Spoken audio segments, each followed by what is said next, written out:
All right, are we recording? Yes. We are. Perfect. So what did you guys think about the book? What would you guys say are the biggest things that stood out to you? Well, I thought the biggest thing that stood out to me was it was an interesting story, and then just to see what really goes on, I just was really I was very shocked at some of the way that how unprofessional in some ways it was, and then just how how some of those other countries felt, especially like the Islamic countries who wanted to stand up for family values. And anyway, it was very interesting. I think what stuck out to me the most, because I don't know, it kind of felt relevant to me, was that a lot of times when we're doing, at the beginning of the book, here is a successful man, and he had it all the way he wanted it, and in the beginning, he looks over at his wife and their beautiful home, and he's like, this is it. I've arrived, I have everything that I've ever wanted, I've worked so hard for all of this, and here I am. And then by the end of the book, he's sacrificing, his health and his time and his money, and in the end, his 25th wedding, or what is it, their next year, that they spent their anniversary where were they, in Hawaii at the end? I'm sorry, I read the book last week, so I should have brushed up, but there they were on their anniversary, and she's helping him, type up briefs or whatever. And that stuck out to me a lot, that when we're doing what's right, it doesn't mean that it's going to be easy and that the Lord's just going to pave the way for us. We have to make sacrifices to do the right thing. And some things are important enough to sacrifice for. And that was, I think, for me, that was the real point of the story, that he had a job and a calling, and he didn't ask for it, and he probably didn't want it. But that once he knew that he was the one who could do it, he knew that he had to do it, and he did it. And it really piqued my interest to see, what is he doing today, and what I guess would I be willing, to do the same. Yeah. I think something that's interesting is, based on what Ricky was talking to me about before we started recording, is how kind of the smaller countries get bullied by the bigger countries. And I was talking about how the TA from one of my classes went to the UN with some of the other professors at BYU, and she was just shocked at the way that the UN works, in how they use the tricky language in different types of documents to trick smaller countries. And I think that, because during this week's readings for the discussion board, I found it interesting, like the one video that we watched, I forget her name, it was the last video, but she was talking about the her stance on gay marriage and how she felt, and I really related to that video, because I'm like, yes, you're saying exactly what I'm thinking, but I'm really bad at arguing my point. And so I think some people are just really bad at arguing their point. I'm the same. I keep most of my really deeply held beliefs very close, because I am so passionate about what I believe that a lot of times when I talk, it comes out, and I've had people tell me, oh, well, you're just so self-righteous, or, and so I've had to really work on language. And one of the things that I've been aware of and trying to see throughout this class is, how do people use their words when they're trying to convince. And one of the things that I've been trying to take out of my language is the word we, because it isn't we.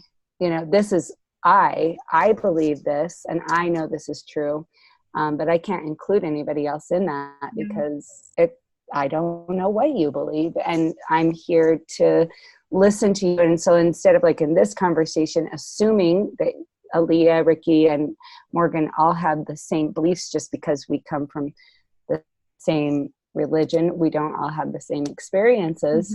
So being more aware when I say, I believe this, what do you think about that, you know? And I think that comes from being surrounded by people who are LDS all of my life, and just having my little bubble of, you know, even though I live in Houston, I still hang out with mostly members. So I don't know. The other thing I thought was interesting was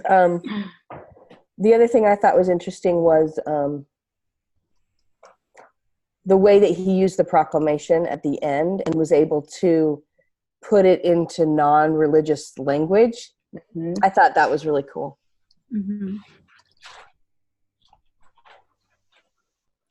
Yeah. So some of the questions, I don't know if you guys wrote in your journal or anything, but some of the questions that they seem to want us to talk about are,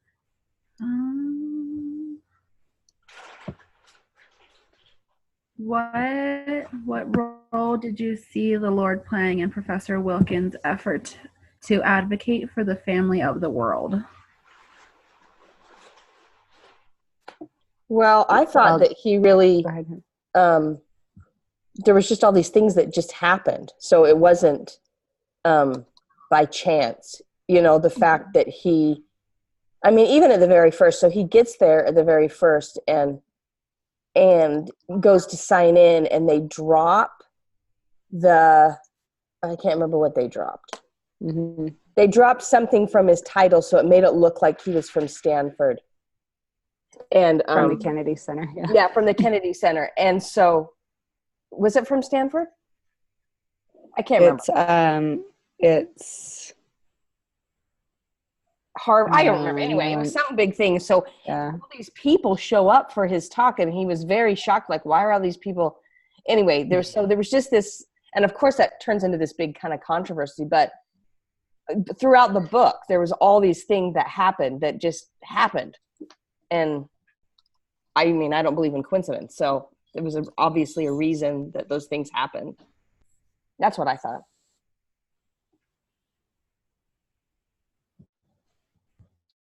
Yeah. Well, just he acknowledges the hand of the Lord many times throughout the book. And you know, when you're in a situation like that and you know for sure that what just happened, I think the Spirit, you know, testifies. And just from, like you were talking about the proclamation, he would not have had that proclamation in his pocket had his wife not felt a prompting. And that was also kind of cool because, you know, he wasn't even thinking that far ahead in this whole thing.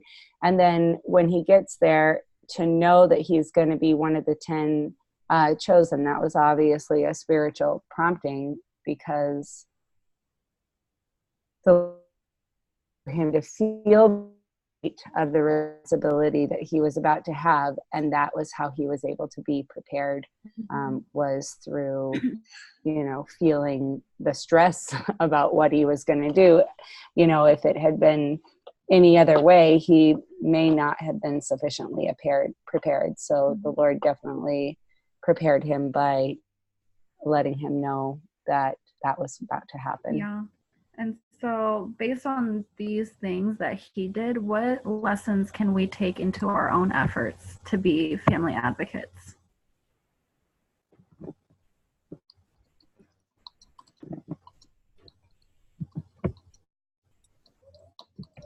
I think for me, go ahead, Rick. No, you go ahead. I just think one of the things I put on the discussion board was, you know, I admire, and I think this is a wonderful story, but this is definitely an exception to the rule. I mean, we're not all going to have such a profound experience in this way about advocating. But I think the key, and what he is really trying to say through his book, is that we just need to be ready to do what we're supposed to do, what we came here to do. And that can be so many things. And, you know, I tried to think in my life, what were the things that I have done and that the Lord is preparing me to do. And, you know, this going to school and learning and becoming more educated, I think that that's one thing that I'm doing to advocate for families. And I don't know how exactly used, but in the future, but just to follow the promptings of the Spirit and be available and ready. And it doesn't have to be at the UN. It could be, you know, we just don't know the impact we could have on one person. Yeah. We don't have to have a worldwide impact to be useful to the Lord. Ricky? I think that I totally agree. I also think that it just comes down to following promptings.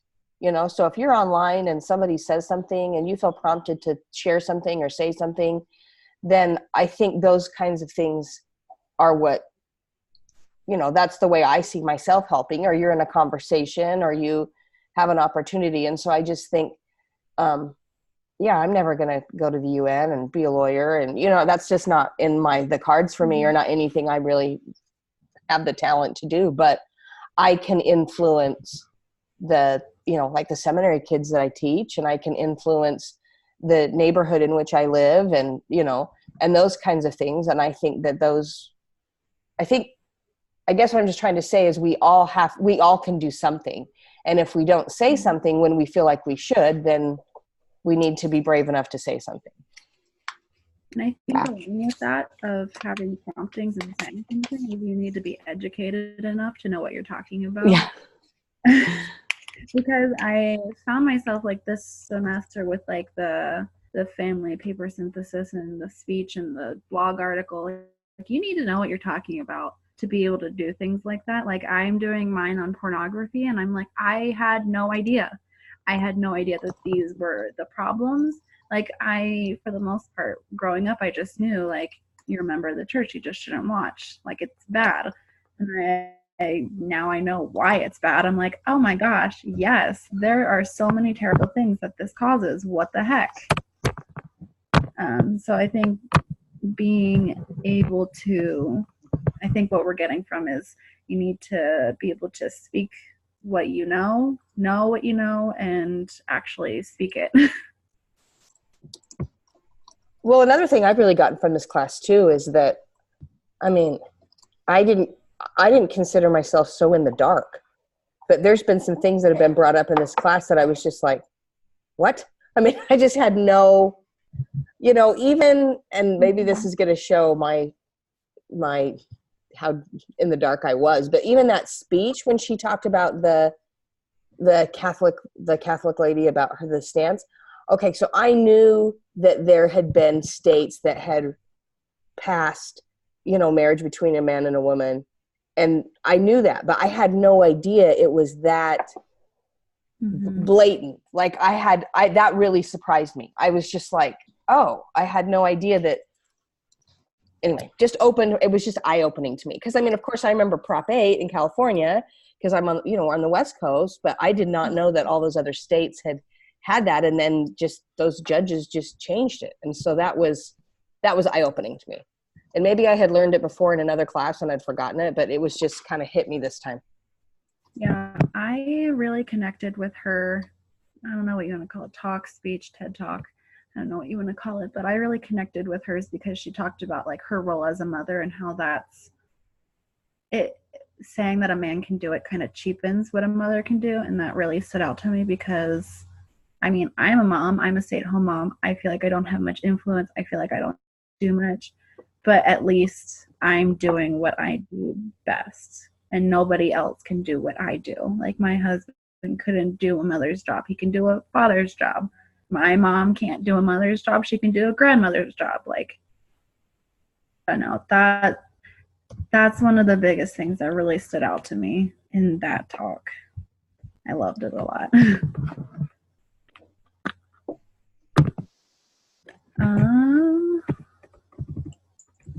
Something else.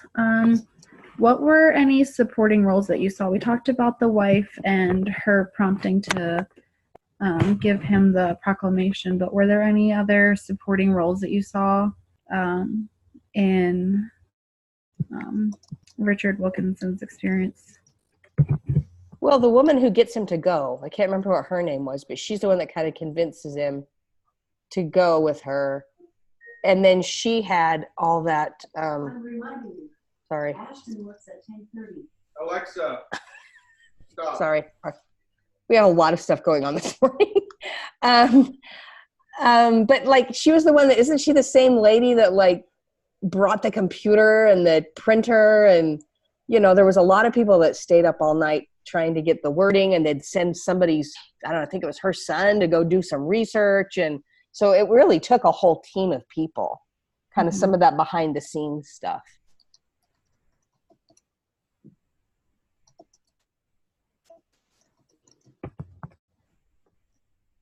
Did you have any thoughts, Aaliyah, before we move on? No, I would have just said the same thing. Just,